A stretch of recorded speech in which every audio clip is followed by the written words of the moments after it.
Axşam xeyir olsun. Axşamı xeyir olsun. Anar, yaxşı həyat ev tapırsan desən.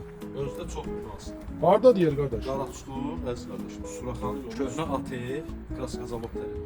4 sotun üstündə 4 otaq. Kürsülü evdir, demək olar ki 2 mərtəbə stilindədir. Anar, deyəsən altı qarajdır. Bəli, qardaşım, birinci mərtəbə qarajdır, üstü ikinci mərtəbəsi yaşayışdır. Təqdimata başlayan Anar. Super təmir evi, özdə kubçalıdır. Torpağın da evində kubçası var. Bəlkə təqdimat edək. Eləyək qardaşım. Getdi.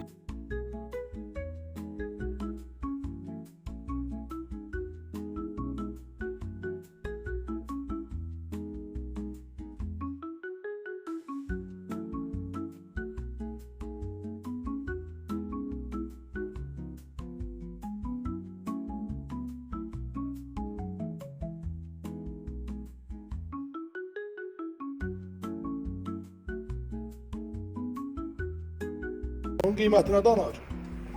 Qardaş, elə bir qiymətdir ki, super. Yəni şəhərdə, heç şəhəri qoyuram qırağa.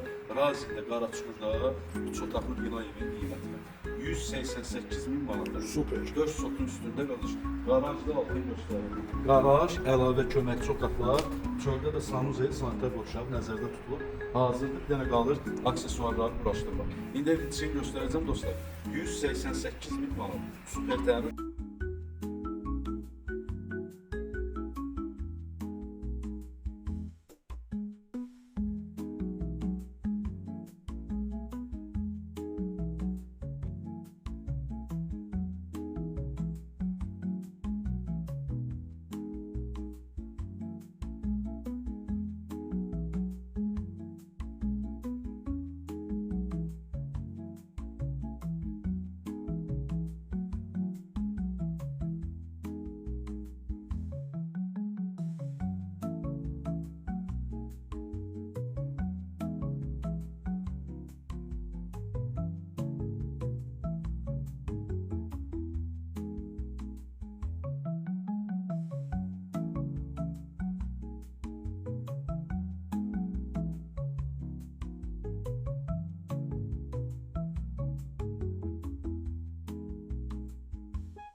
Bura, əziz qardaşım, 188 min manat son qiymət.